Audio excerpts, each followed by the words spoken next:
화요일 새벽 기도에 오신 여러분들을 주님의 이름으로 환영하고 축복합니다. 오늘도 주님 앞으로 잘 나오셨습니다. 우리 기도하면서 오늘 새벽 기도회 시작하도록 하겠습니다. 하나님 아버지 감사합니다. 오늘도 우리에게 새로운 삶을 허락하여 주시고 오늘 아침에도 우리의 눈을 띄워주시고 우리의 심장을 뛰게 하시고 우리의 생각을 주님께로 이끌어 주시니 감사합니다. 하나님께서 우리와 함께 동행하여 주심으로 우리의 삶이 변화되는 것을 우리가 경험하게 되기를 소망합니다. 하나님께 늘 감사하는 가운데 주님이 우리에게 주시는 복들을 받아 누리면서 채움받으면서 세상을 살아나가게 되기를 소망합니다. 예수님께서 이 땅에 오셔서 우리의 죄를 위해서 돌아가시지 아니하셨더라면 우리에게 아무런 소망도 없었을 것인데 그래서 우리가 오호라 나는 곤고한 사람이로다 이 사망의 몸에서 누가 나를 건져내랴 이렇게 고백할 수밖에 없었던 삶이었는데 주님께서 우리를 건져 주셔서 우리가 주님 앞에 설 수 있게 하여 주시니 감사합니다. 하나님, 이 감사를 가지고 우리가 세상 속으로 나아가서 감사의 능력으로 세상을 바꿔나갈 수 있는 하나님의 종, 예수님의 제자들이 다 될 수 있도록 주님 우리와 함께하여 주시옵소서. 오늘 하루의 삶을 주님께서 받아주시고 삶을 통해 영광 받아 주시옵소서. 감사드리며 예수님의 이름으로 기도드립니다. 아멘. 오늘 우리에게 주시는 하나님의 말씀은 로마서 7장 14절부터 25절까지의 말씀입니다. 로마서 7장 14절부터 25절까지의 말씀을 봉독하도록 하시겠습니다. 우리가 율법은 신령한 줄 알거니와 나는 육신에 속하여 죄 아래에 팔렸도다. 내가 행하는 것을 내가 알지 못하노니 곧 내가 원하는 것은 행하지 아니하고 도리어 미워하는 것을 행함이라. 만일 내가 원하지 아니하는 그것을 행하면 내가 이로써 율법이 선한 것을 시인하노니 이제는 그것을 행하는 자가 내가 아니요 내 속에 거하는 죄니라. 내 속 곧 내 육신에 선한 것이 거하지 아니하는 줄을 아노니 원함은 내게 있으나 선을 행하는 것은 없노라. 내가 원하는 바 선은 행하지 아니하고 도리어 원하지 아니하는 바 악을 행하는도다. 만일 내가 원하지 아니하는 그것을 하면 이를 행하는 자는 내가 아니요 내 속에 거하는 죄니라. 그러므로 내가 한 법을 깨달았노니 곧 선을 행하기 원하는 나에게 악이 함께 있는 것이로다. 내 속사람으로는 하나님의 법을 즐거워하되 내 지체 속에서 한 다른 법이 내 마음의 법과 싸워 내 지체 속에 있는 죄의 법으로 나를 사로잡는 것을 보는도다. 오호라 나는 곤고한 사람이로다. 이 사망의 몸에서 누가 나를 건져내랴. 우리 주 예수 그리스도로 말미암아 하나님께 감사하리로다. 그런즉 내 자신이 마음으로는 하나님의 법을 육신으로는 죄의 법을 섬기노라. 아멘. 로마서 7장 후반부의 말씀은 어제 말씀에서 이어지는 내용입니다. 계속해서 바울은 율법의 역할에 대해서 논의를 하고 있습니다.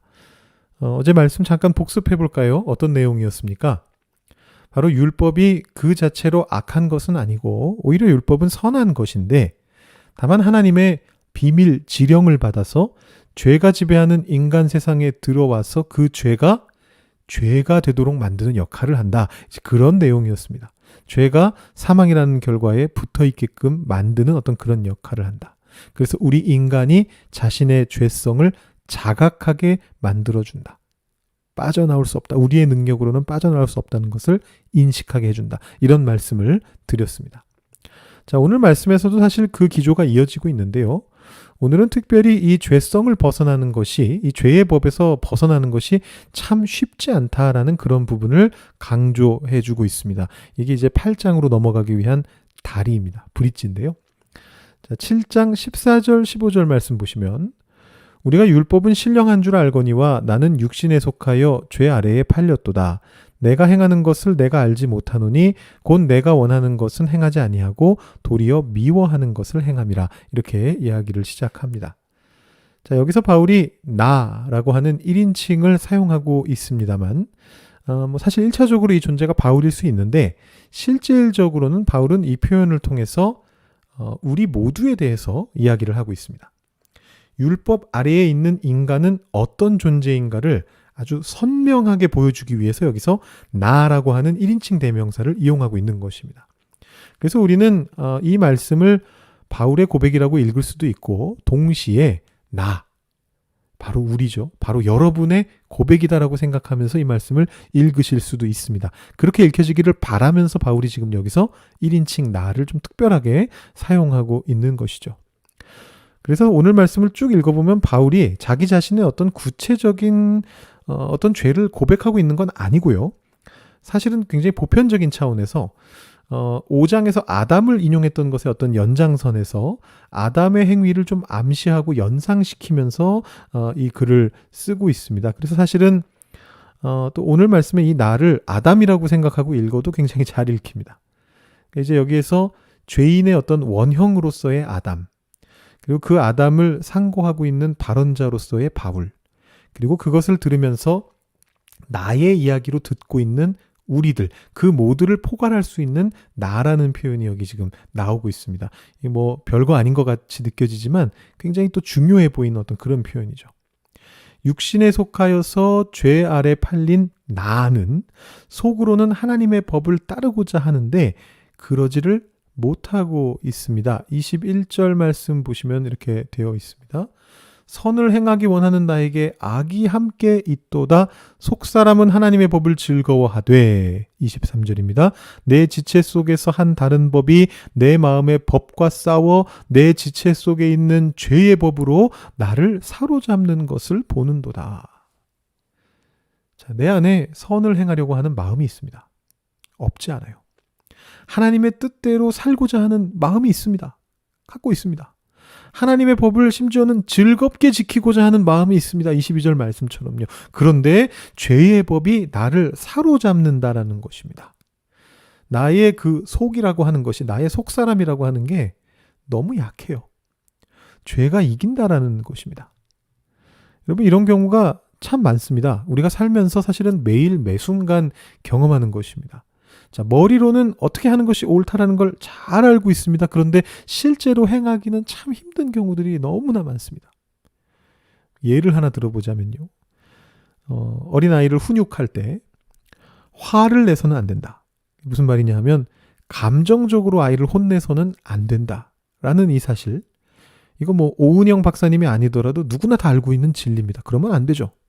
물론 과거에는 혹시 어땠는지 모르겠습니다만 현대에는 누구나 그렇게 생각을 합니다. 그런데 그게 마음대로 되나요? 야, 이 아이가요 얼마나 영악한지요. 기가 막히게 내 화가 나는 지점을 딱 건드리거든요. 어쩜 그렇게 잘하는지 딱 내가 싫어할 것만 그렇게 건드립니다. 이렇게 하면 내 엄마가, 내 아빠가 화가 나리라. 딱 그렇게 생각하면서 행동하는 것처럼 보일 지경입니다. 뭐 진짜 그렇지는 않겠죠. 걔네들이 설마 그렇게 부모님을 놀려 먹으려고 그럴 수도 있겠는데 어쨌든 우리 눈에 그렇게 보여요. 그래서 우리 삶의 현실에서는 그런 일들이 계속해서 일어나게 됩니다. 우리 안에 옳다고 생각하는 건 있는데 그 우리 안에 있는 옳음을 지켜내기가 굉장히 어렵습니다. 자, 제가 여기서 지금 어렵다라는 표현을 썼는데 이 어렵다는 표현은 한순간만 놓고 하는 말입니다. 지키기 쉽지 않지만 우리가 또 가끔씩은 지켜낼 때도 있습니다. 그죠? 우리 살면서 가끔씩은 내가 옳다고 믿는 것, 나의 감정이나 나의 어떤 부분들을 이겨내고 이렇게 성공시키는 경우도 있기는 있습니다. 그렇지만 전체를 놓고 보면 어려운 정도가 아니라 불가능합니다. 결국에는 죄의 법이 이기는 것입니다. 바울은 뭐라고까지 이야기를 하냐면요. 24절 25절 보시면 오호라 나는 곤고한 사람이로다. 이 사망의 몸에서 누가 나를 건져내랴. 우리 주 예수 그리스도로 말미암아 하나님께 감사하리로다. 그런즉 내 자신이 마음으로는 하나님의 법을 육신으로는 죄의 법을 섬기노라. 이렇게까지 이야기합니다. 이 사망의 몸에서 누가 나를 건져내랴. 나는 참 곤고한 사람이로구나. 율법을 지키고자 하는 마음만으로는 내 죄에 철썩 달라붙어 있는 이 사망이라고 하는 것으로부터 벗어날 수가 없구나. 이렇게 고백하고 있는 것입니다. 그래서 사실은 제가 건너뛰었는데요. 16절에서부터 20절까지의 말씀도 이 맥락에서 읽어야 됩니다. 이 16절, 20절 말씀을 잘못 보시면 이걸 잘못 읽을 수가 있습니다. 여기 내용들을 쭉 보시면 17절 보시면 이제 그것을 행하는 자는 내가 아니요 내 속에 거하는 죄니라. 20절 보시면 내가 만일 원하지 아니하는 그것을 하면 이를 행하는 자는 내가 아니요 내 속에 거하는 죄니라. 이렇게 이제 되어 있는데요. 그래서 아이고 이거 뭐 행하는 자가 내가 아니고 죄구나. 이건 뭐 내 잘못이 아니네. 죄가 잘못한 거네. 이런 식으로 잘못 읽을 수가 있는데 바울은 그런 맥락으로 이 이야기를 한 것이 아니고 우리의 자아가 죄와 철썩 달라붙어 있어서 떨어질래야 떨어질 수가 없도다라는 그 메시지를 이 표현들을 통해서 전달하고 있는 것입니다. 오늘 말씀을 마무리해 봅니다. 우리 아까 한번 읽었는데요. 7장 24절, 25절 말씀. 우리가 굉장히 자주 암송하는 구절이죠. 결국 우리를 이러한 죄된 본성에서 건져내실 수 있는 분이 누구시냐? 바로 예수님이시다라는 것을 다시 확인하게 해줍니다. 예수님을 믿음으로써 그 믿음이 우리에게 가져오는 하나님의 의를 통해서 우리는 이 사망의 몸으로부터 벗어날 수 있습니다. 오늘 말씀을 생각하시면서 우리에게 믿음 주시고 예수님을 믿게 하시고 사망의 몸으로부터 건져주신 그 하나님께 감사하는 그런 기도를 드리시기를 바랍니다. 여러분 이 선포가 얼마나 강력합니까? 오호라 나는 곤고한 사람이로다. 이 사망의 몸에서 누가 나를 건져내랴? 여기서 반전이 일어납니다. 우리 주 예수 그리스도로 말미암아 하나님께 감사하리로다.